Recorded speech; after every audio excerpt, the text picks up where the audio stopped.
Hello friends, welcome back. આપણા last સેશનની અંદર આપણે ફંડ ફ્લો સ્ટેટમેન્ટની થિયરી પાર્ટ જે હતો એ આપણે કમ્પ્લીટ કરેલો હતો કે જેની અંદર આપણે specimen of fund flow statement, specimen for changes in working capital and specimen for adjusted profit and loss account, આ ત્રણ વસ્તુ આપણે જે મેઇન ફંડ ફ્લો સ્ટેટમેન્ટની અંદર પ્રિપેર કરવાના હોય એ સ્ટેટમેન્ટ આપણે ડિસ્કસ કર્યા. In our today's session we are going to start practical question. So let's start question number 1. Following are the balance sheets of Manan Limited for the year 2011 and 2012. Balance sheet આપણને આપેલી છે 2 વર્ષની. First of all આપણે આખી balance sheet read કરી લેશું એટલે આપણને ખબર પડે કે કઈ કઈ વસ્તુ બેલેન્સ શીટની અંદર આપેલી છે અને એની કેવી રીતે આપણે ટ્રીટમેન્ટ કરવાની છે. સૌથી પહેલા આપ્યું છે share capital, general reserve, profit and loss account, creditors, provision for taxation, debenture. Debenture 2011 માં ડેશ છે, ઇટ મીન્સ 2011 માં ડિબેન્ચર નહોતા બટ 2012 માં 2,70,000 છે. It means debentures are issued in 2012. Capital reserve and bills payable, આટલી વસ્તુ આપણને લાયબિલિટી સાઈડ આપેલી છે. Asset side fix assets, investment which is non current એટલે કે લોંગ ટર્મ છે, શોર્ટ ટર્મ નથી. નોન કરંટ લખવાનું રીઝન છે this amount will not form part of changes in working capital because working capital changes ની અંદર current assets અને current liability લેવાની હોય અને આ નોન કરંટ અસેટ્સ છે તો આ આપણે વર્કિંગ કેપિટલ ની અંદર નહીં લઈએ. Stock, ડેટર્સ, bank balance and bills receivable, આટલી વસ્તુ આપણને અસેટ સાઈડ આપેલી છે. પ્લસ એડજસ્ટમેન્ટ્સ આપેલા હશે, વન બાય વન એડજસ્ટમેન્ટ જોઈએ. Additional informations are as under. Number 1.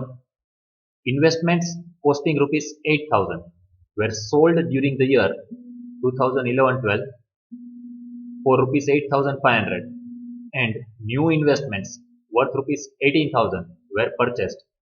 એટલે 8,000 રૂપીસના જે ઇન્વેસ્ટમેન્ટ હતા એ આપણે સેલ કર્યા છે 8,500 રૂપીસના પ્રોફિટ સાથે, પ્લસ ન્યૂ ઇન્વેસ્ટમેન્ટ આપણે પરચેસ કર્યા છે 18,000 rupees. Second point, net profit was rupees 62,000 after debiting the depreciation of 70,000 on fixed assets and provision for taxation made rupees 10,000. એટલે current year નું provision for taxation 10,000 rupees છે and current year નું depreciation છે 70,000 rupees. Next, during the year, part of the fixed assets costing rupees 10,000 was sold for 12,000. 10,000 રૂપીસની જે fix asset હતી એ આપણે 12,000 માં cell કરી છે with a profit of rupees 2,000. The profit was included in profit and loss account એટલે આની પણ આપણે ટ્રીટમેન્ટ આપવી પડશે profit on sale of fixed assets. Dividend paid during the year amounted to rupees 40,000. 40,000 રૂપીસનું આપણે ડિવિડન્ડ પે કર્યું છે during the year. Prepare a statement showing sources and application of fund for the year ended 31st March 2012. ખાલી આપણને ક્વેશ્ચનમાં sources and application of ફંડનું statement કીધું છે પણ એના માટે આપણે changes in working capital, adjustment profit and loss account અને રિક્વાયર્ડ લેજર્સ આપણે પ્રિપેર કરવા પડશે. એક તો આપણે પ્રિપેર કરવું પડશે ઇન્વેસ્ટમેન્ટનું account because adjustment number 1 is related to investment. Fix અસેટનું અકાઉન્ટ પ્રિપેર કરવું પડશે because there are two adjustment, second adjustment depreciation related and third adjustment જે આપણે ફિક્સ અસેટ સેલ કરેલી છે એને રિલેટેડ છે. પ્લસ પ્રોવિઝન ફોર ટેક્સેશન એનું એક લેજર આપણે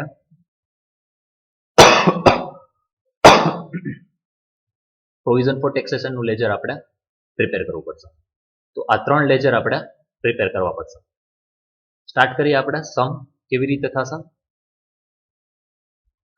આ આપણું statement showing changes in working capital. Working કેપિટલના જે ચેન્જીસ છે એ આપણે આ ફોર્મેટની અંદર આવશે. મેં તમને કીધું હતું કે એક બીજી રીતે પણ આપણે વર્કિંગ કેપિટલ ચેન્જીસનું જે સ્ટેટમેન્ટ છે એ આપણે પ્રિપેર કરી શકીએ.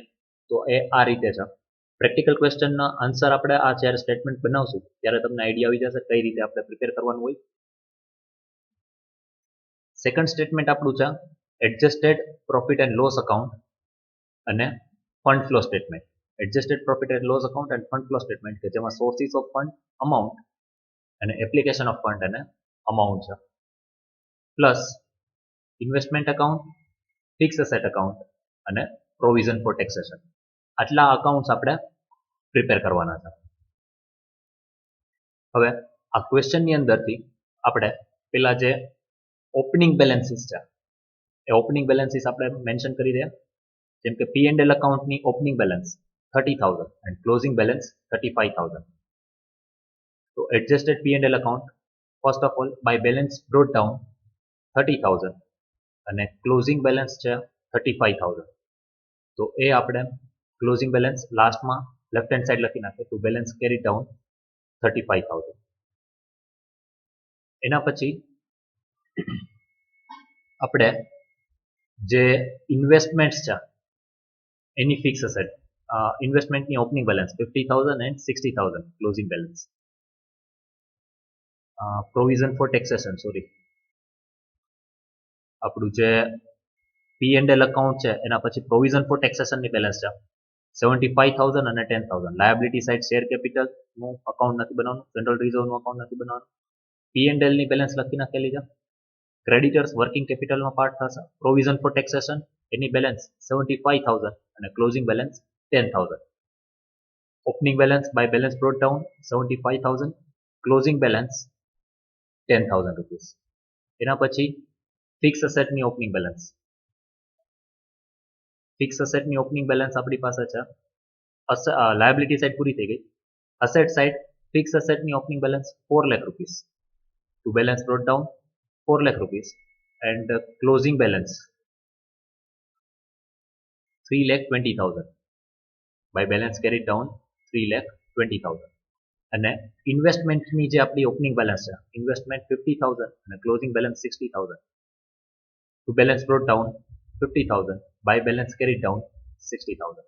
એટલે આપણે જેટલા અકાઉન્ટ્સ રિક્વાયર્ડ હતા એ બધાની ઓપનિંગ બેલેન્સ ક્લોઝિંગ બેલેન્સ આપણે મેન્શન કરી દીધી છે. હવે વન બાય વન આપણે એડજસ્ટમેન્ટ્સ જોતા જશું અને એની સાથે એની જે ટ્રીટમેન્ટ છે ઇફેક્ટ છે ડબલ ઇફેક્ટ આપણે વન બાય વન આપતા જશું. સૌથી પહેલા આપણે વર્કિંગ કેપિટલ ચેન્જીસ જે છે એ જોઈ લઈએ. વર્કિંગ કેપિટલ ચેન્જીસ માટે આપણે કરંટ અસેટ્સ પહેલા મેન્શન કરી દઈએ. કરંટ અસેટ્સ આમાંથી કઈ થશે? ફિક્સ અસેટ લોંગ ટર્મ એટલે નોન કરંટ થશે. Investment given in question non current છે.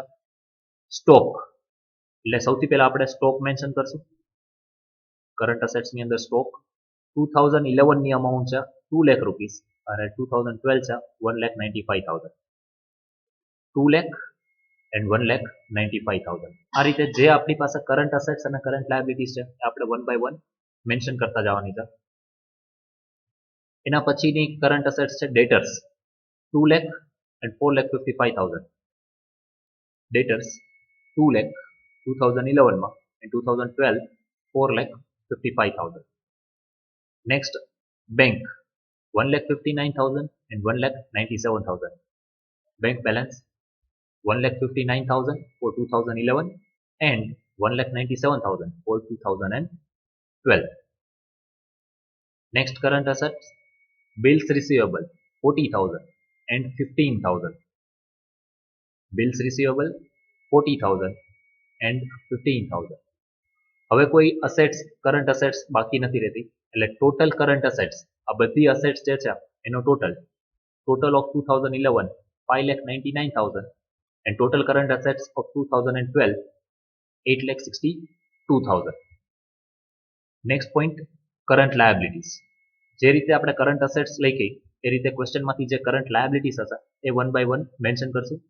શેર કેપિટલ, રિઝર્વ સરપ્લસ એટલે કે general reserve P and L account એ કંઈ નહીં આવે, એ ઓનર્સ ફંડ કહેવાય. એ કોઈ વસ્તુ આપણે કરંટ લાયબિલિટીની અંદર મેન્શન ના કરવાની હોય. ક્રેડિટર્સ આપણા માટે કરંટ લાયબિલિટી થશે 90,000 and 75,000. Creditors 90,000 and 75,000.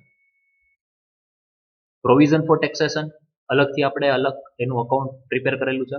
ડિબેન્ચર્સ જે આપણા માટે લોંગ ટર્મ લાયબિલિટી થશે એટલે એ પણ નહીં આવે. કેપિટલ રિઝર્વ એન્ડ સરપ્લસનો પાર્ટ છે ઓનર્સ ફંડનો, એ પણ નહીં આવે. And bills payable, last amount bills payable which is current liability તો એ આપણે ત્યાં મેન્શન કરવાની થશે.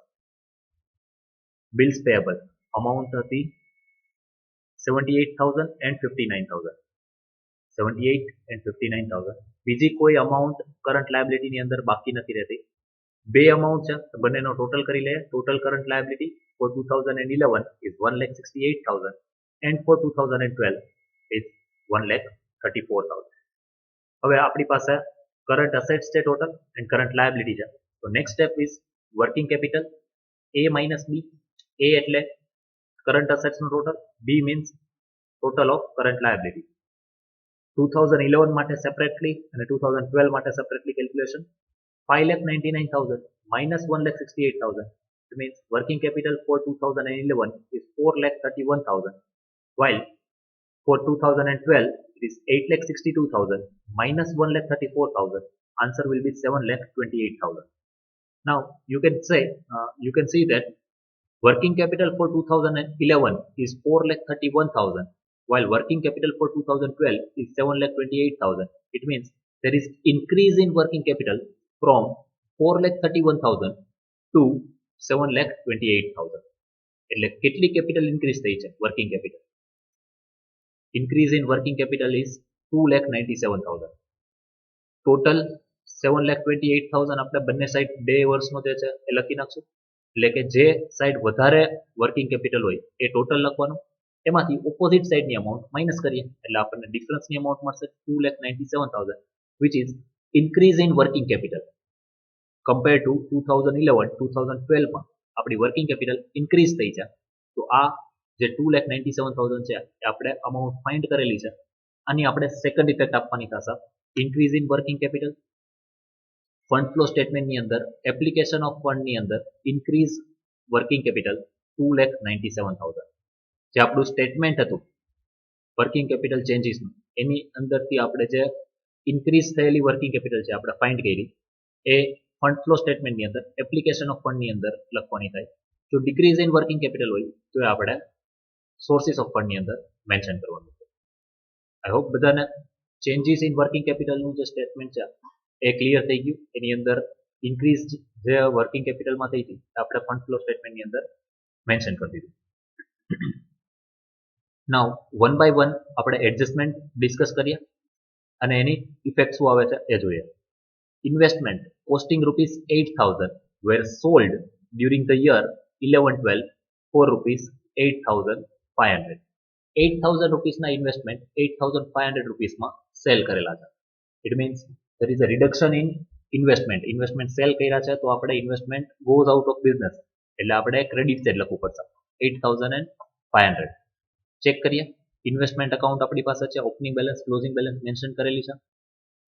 બાય બેંક સેલ કરેલી અમાઉન્ટ જે છે એ આવશે 8,500 and to profit on sale 8,000 ના ઇન્વેસ્ટમેન્ટ આપણે 8,500 માં સેલ કર્યા એટલે 500 રૂપીસ આપણો પ્રોફિટ થશે. પ્રોફિટ ઓન સેલ જે આપણે ડેબિટ સાઇડ લખેલું છે ઇન્વેસ્ટમેન્ટમાં. હવે આ બંનેની સેકન્ડ ઇફેક્ટ આપવાની થશે 8,500 એન્ડ 500. પ્રોફિટ ઓન ઇન્વેસ્ટમેન્ટ છે which will be written on the credit side of adjusted P&L account and sale of investment will be written on sources of fund. આપણે જોઈએ એડજસ્ટેડ P&L account અને fund flow સ્ટેટમેન્ટની અંદર cell of investment sources of ફંડમાં જેટલા રૂપીસમાં આપણે investment cell કર્યા છે 8,500 રૂપીસ એન્ડ એડજસ્ટેડ P&L અકાઉન્ટમાં credit side by profit on sale of investment 500. Investment એકાઉન્ટમાં ડેબિટ સાઇડ ઇફેક્ટ આપી હતી, એડજસ્ટેડ P&L માં ક્રેડિટ સાઇડ ઇફેક્ટ આપેલી છે. આપણે sources of fund investment cell કર્યું, ઇન્વેસ્ટમેન્ટ એકાઉન્ટમાં ક્રેડિટ સાઇડ ઇફેક્ટ આપેલી હતી. સોર્સિસ ઓફ ફંડમાં આપણે એની ઇફેક્ટ આપેલી છે સોર્સિસ માટે. સેલ ઓફ ઇન્વેસ્ટમેન્ટ જે આપણે ઇન્વેસ્ટમેન્ટ સેલ કરી અને રૂપીસ જનરેટ થયા એની second effect sources side sources of ફંડમાં સેલ ઓફ ઇન્વેસ્ટમેન્ટ 8,500. એટલે આ આપણો જે ફર્સ્ટ એડજસ્ટમેન્ટનો એક પાર્ટ હતો investment costing 8,000 were sold for 8,500 એ આપણો પોર્શન કમ્પ્લીટ થાય છે. 8,000 નો ઇન્વેસ્ટમેન્ટ જે છે આપણે 8,500 માં સેલ કર્યા એની બે ઇફેક્ટ બંને ટ્રાન્ઝેક્શન જે છે પ્રોફિટ અને સેલ ઓફ ઇન્વેસ્ટમેન્ટ એની બે ઇફેક્ટ આપણે આપી દીધી. New investments worth ₹18,000 were purchased. નવા ઇન્વેસ્ટમેન્ટ પરચેસ કર્યા છે એપ્લિકેશન ઓફ ફંડ ની અંદર એક ઇફેક્ટ આવશે અને નવા ઇન્વેસ્ટમેન્ટ પરચેસ કરેલા છે તો ઇન્વેસ્ટમેન્ટ એકાઉન્ટ ની અંદર ડેબિટ સાઇડ લખવાનું આવશે. Investment comes in business, investment account will be debited. Check કરીએ. To bank purchase of investment 18,000 અને second effect will be fund flow statement application of fund purchase of investment 18,000. એટલે આ જે નવો પરચેસ કરેલા છે ઇન્વેસ્ટમેન્ટ એની આપણે ઇફેક્ટ આપી દીધી. એડજસ્ટમેન્ટ નંબર 1 અહીંયા આપણું કમ્પ્લીટ થઈ છે. Next adjustment, net profit was 62,000 after debiting the depreciation of 70,000 on fixed after debiting the depreciation of 70,000 on fixed asset. Fix asset ઉપર આપણે 70,000 નું ડેપ્રિસિએશન ચાર્જ કરેલું છે તો આપણે એ ચેક કરીએ. ડેપ્રિસિએશન ફિક્સ અસેટમાં ક્રેડિટ સાઇડ આવશે બાય ડેપ્રિસિએશન 70,000 અને આની સેકન્ડ ઇફેક્ટ આવશે adjusted profit and loss account ની અંદર ડેબિટ સાઇડ ટુ ડેપ્રિસિએશન 70,000. એક ઇફેક્ટ આપણે આપેલી છે ફિક્સ અસેટમાં credit side by depreciation and second effect will be on the debit side of adjusted P&L account to depreciation 70,000.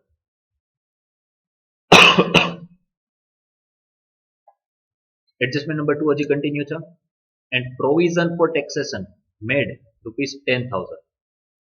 Current યરનું provision આપણે create કરેલું છે 10,000 રૂપીસ. તો એ પ્રોવિઝનની આપણે ઇફેક્ટ આપવી પડશે.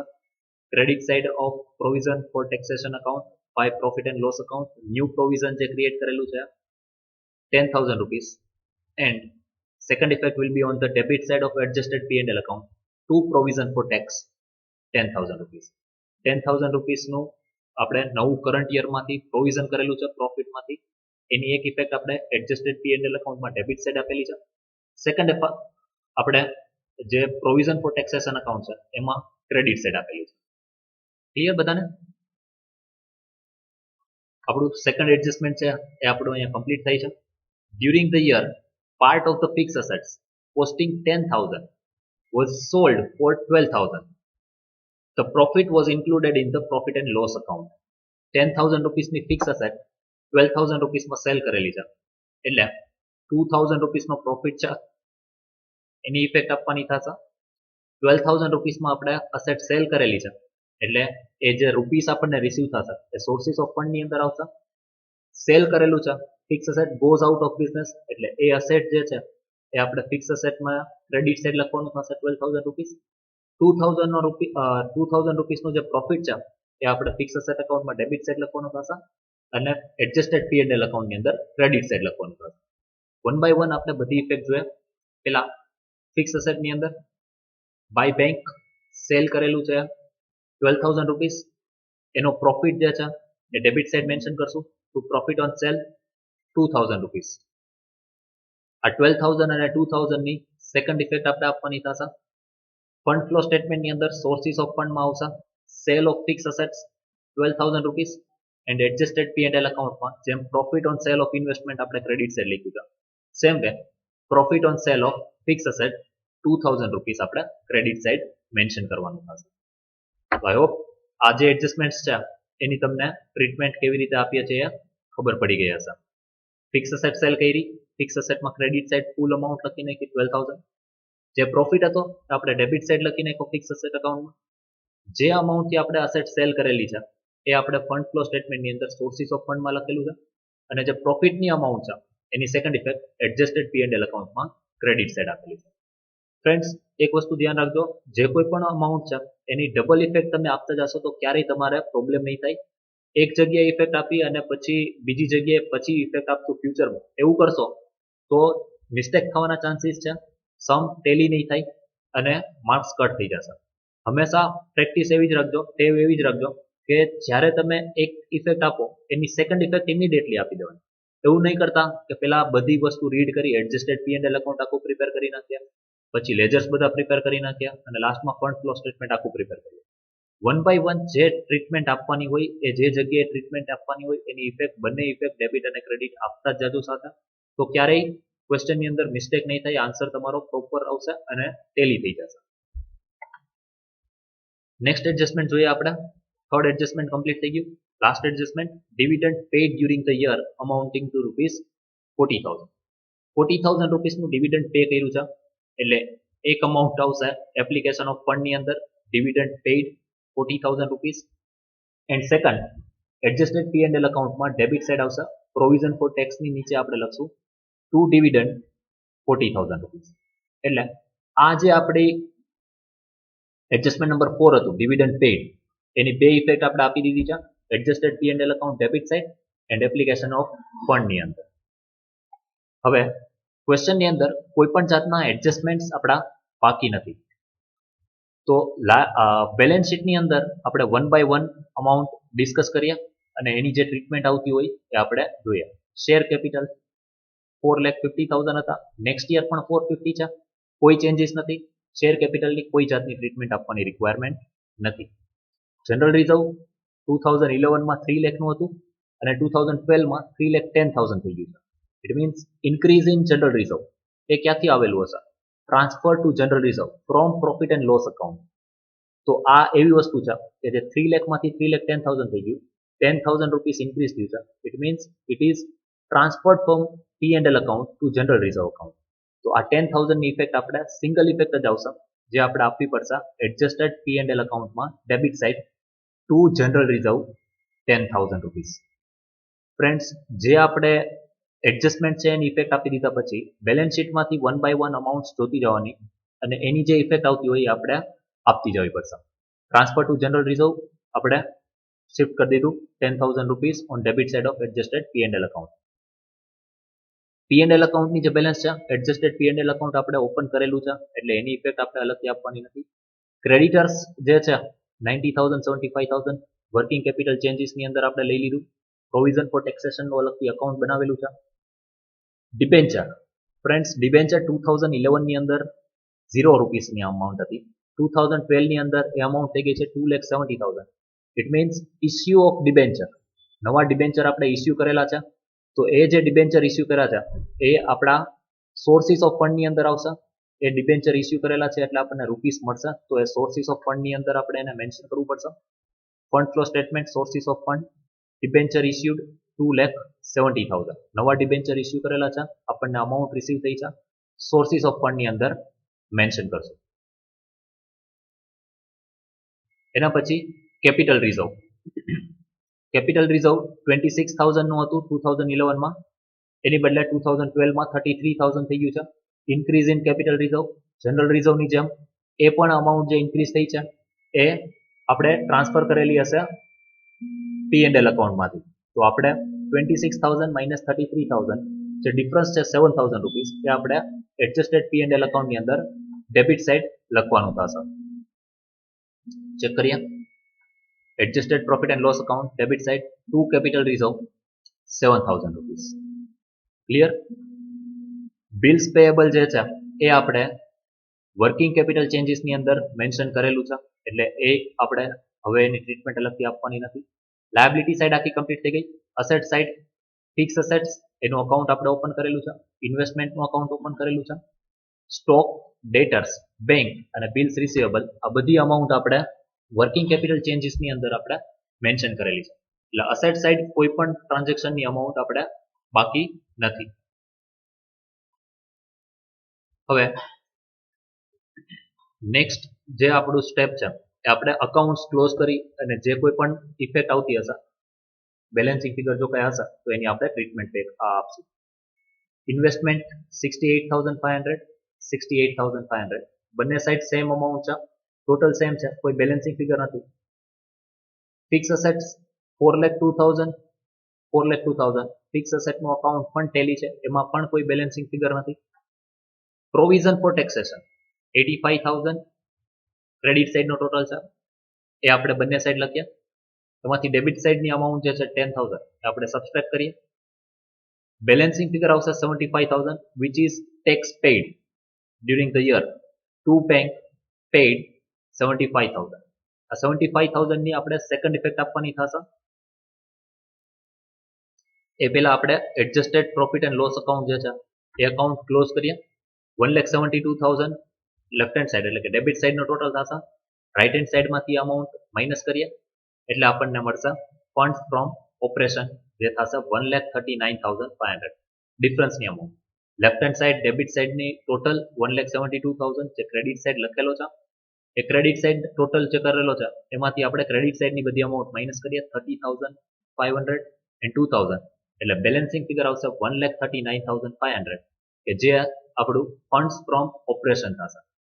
એની સેકન્ડ ઇફેક્ટ આવશે funds from operation sources of ફંડની અંદર આવશે ફંડ્સ ફ્રોમ ઓપરેશન 1,39,500 અને લાસ્ટમાં આપણે આ જે ટેક્સ પેઇડ છે provision for tax any second effect taxes paid 75,000 આપણે ફંડ ફ્લો સ્ટેટમેન્ટની અંદર એપ્લિકેશન ઓફ ફંડની અંદર મેન્શન કર્યું. ફ્રેન્ડ્સ આપણે બધી અમાઉન્ટ મેન્શન કરી દીધી છે.